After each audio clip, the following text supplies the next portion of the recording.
Hello friends, आप सभी का स्वागत है आपके अपने यूट्यूब चैनल ज्ञान स्टडी 93 पर। आज हम हिंदी के 30 महत्वपूर्ण प्रश्नों पर चर्चा करने वाले हैं जो सीटेट परीक्षा की दृष्टि से अति महत्वपूर्ण हैं।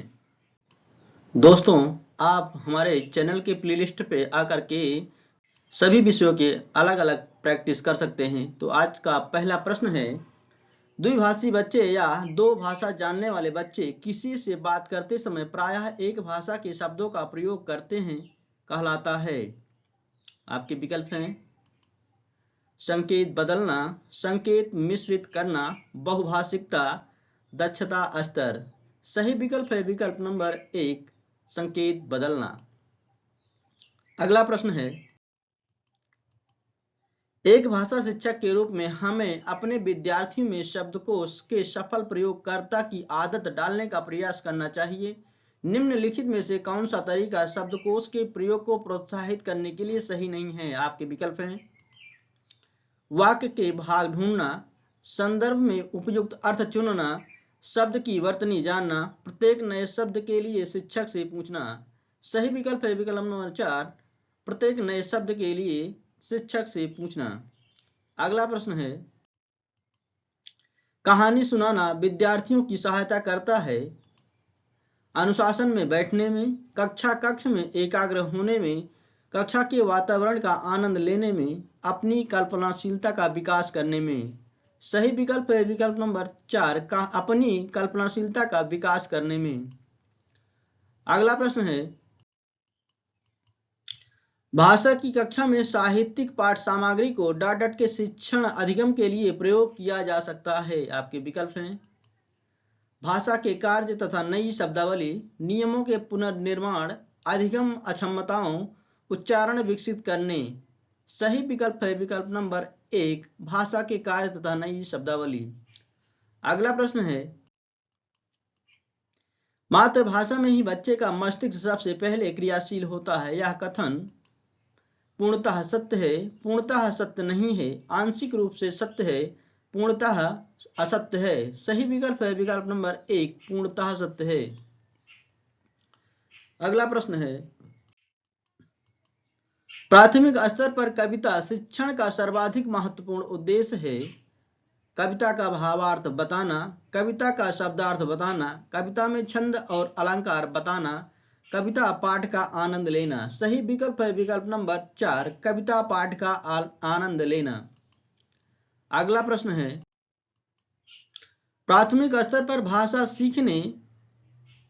सिखाने की प्रक्रिया में अधिक महत्वपूर्ण है बच्चों को अपने मन की बात कहने के अवसर देना, पढ़ने लिखने के सीमित अवसर देना, कक्षा को चार्ट पोस्टर से सजाना, कक्षा में दृश्य श्रव्य सामग्री का प्रयोग करना। सही विकल्प है विकल्प नंबर 1, अपने मन की बात कहने के अवसर देना। अगला प्रश्न है,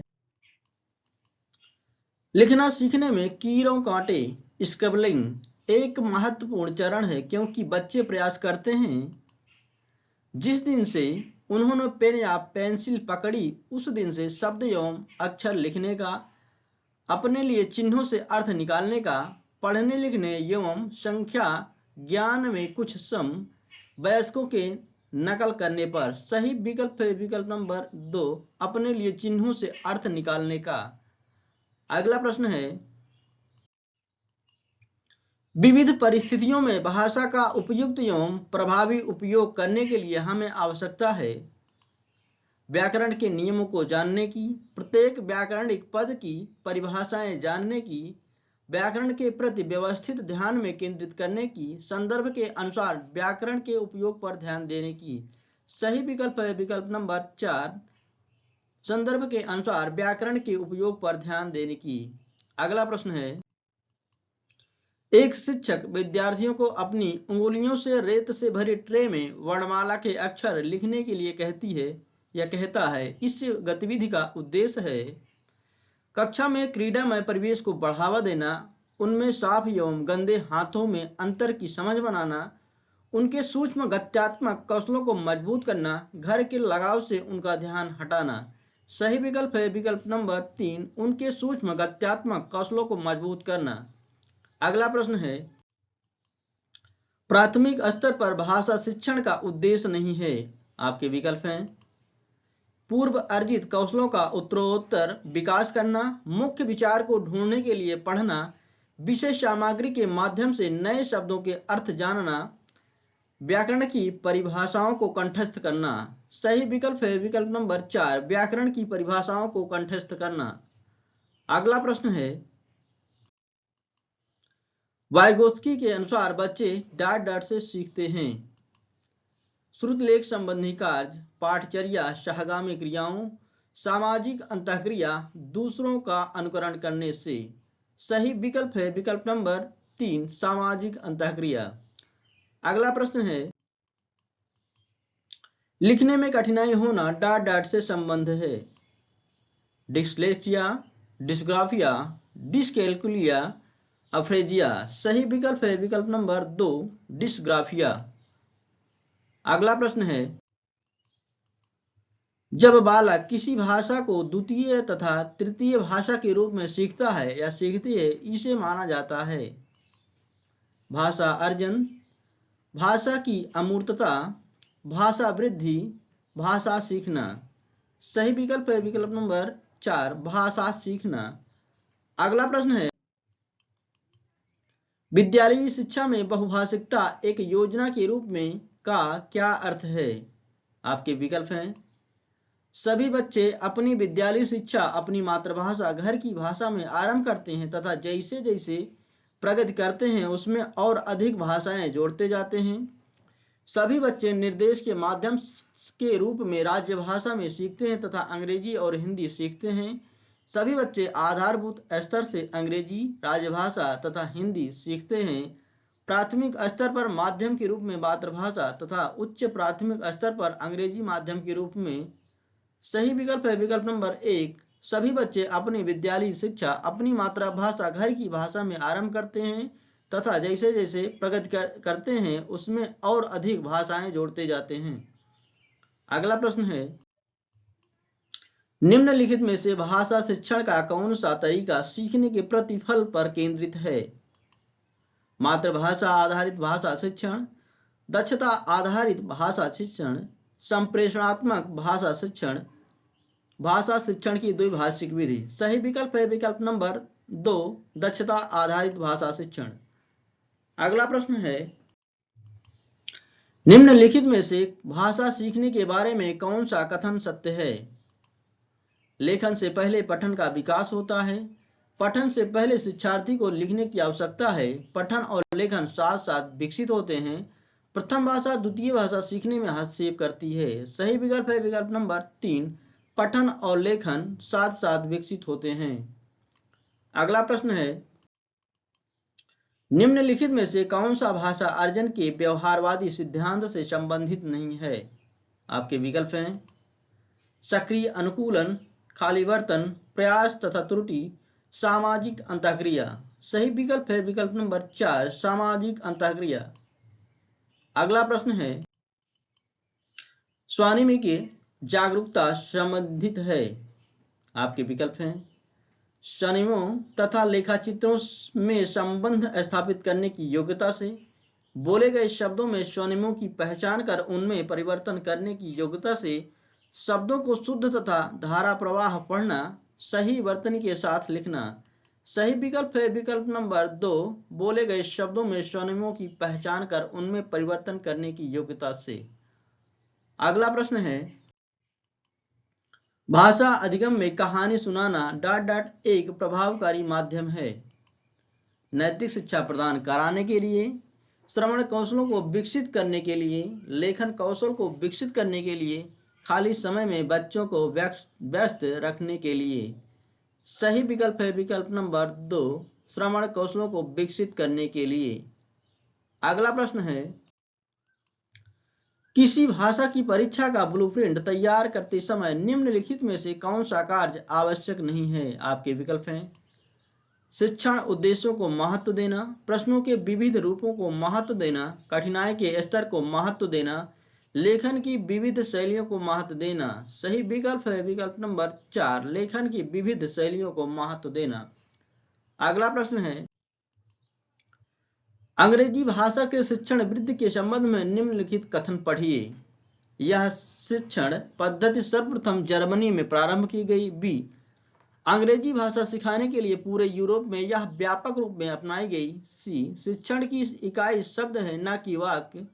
विषय सामग्री मानक प्रारूप में विभाजित की जाती है। ई, यह औपचारिक रूप से क्रियात्मक चरणों की ओर जाती है। एफ, वाक्य रचना व्याख्या करने में वाक्य रचना का सर्वोत्तम उपयोग करती है। निम्नलिखित में से कौन सी इन विशेषताओं को दर्शाती है? आपके विकल्प हैं दृश्य शब्द विधि, स्थानापन्न विधि, द्विभाषीय पद्धति, व्याकरण सम्मत अनुवाद पद्धति। सही विकल्प है विकल्प नंबर 4, व्याकरण सम्मत अनुवाद पद्धति। अगला प्रश्न है, कक्षा में विद्यार्थियों को प्रायः कहानी सुनाई जानी चाहिए क्योंकि इससे विद्यार्थियों का मनोरंजन होता है, इससे नैतिक शिक्षा मिलती है, भाषा को समग्र रूप में प्रस्तुत किया जाता है, कठिन शब्दों का ज्ञान कराया जाता है। सही विकल्प है विकल्प नंबर 2, भाषा को समग्र रूप में प्रस्तुत किया जाता है। अगला प्रश्न है, जब विद्यार्थी आनंद के लिए पढ़ते हैं इसका तात्पर्य है वे डॉट डॉट में संलग्न हैं। सरसरी दृष्टि से पठन, बारीकी से पठन में, गहनता के साथ पठन में, विस्तार से पठन में। सही विकल्प है विकल्प नंबर 4, विस्तार से पठन में। अगला प्रश्न है, सुश्री सुधीना कक्षा 1 में भाषा पढ़ाती हैं। वह अपने विद्यार्थियों को कविता और शिशु गीत पढ़ाना पसंद करती हैं, जिन्हें विद्यार्थी पहले सुनते हैं फिर दोहराते हैं। सुधीना अपने विद्यार्थियों के डॉट डॉट को पुष्ट कर रही हैं। आपके विकल्प हैं श्रवण एवं वाचन, वाचन एवं पठन, श्रवण एवं पठन, पठन एवं लेखन। सही विकल्प है विकल्प नंबर 1, श्रवण एवं वाचन। अगला प्रश्न है, ससर पठन गतिविधियां डॉट डॉट हैं। आपके विकल्प हैं पढ़ना सीखना शुरू करने वाले पाठकों के लिए लाभदायक है, पढ़ना सीखना शुरू करने वाले पाठकों के लिए लाभदायक नहीं है, केवल पठन के उच्च स्तर तक पहुंच गए पाठकों के लिए लाभदायक नहीं है, पठन के उच्च स्तर तक पहुंच गए पाठकों के लिए लाभदायक नहीं है। सही विकल्प है विकल्प नंबर 1, पढ़ना सीखना शुरू करने वाले पाठकों के लिए लाभदायक है। अगला प्रश्न है, भाषा में ध्वनि की सबसे छोटी अर्थपूर्ण इकाई है। आपके विकल्प हैं रूप विधान, मॉर्फीम, वर्ण संकेत, स्वनिम, वाक्य विन्यास। सही विकल्प है विकल्प नंबर 3, स्वनिम।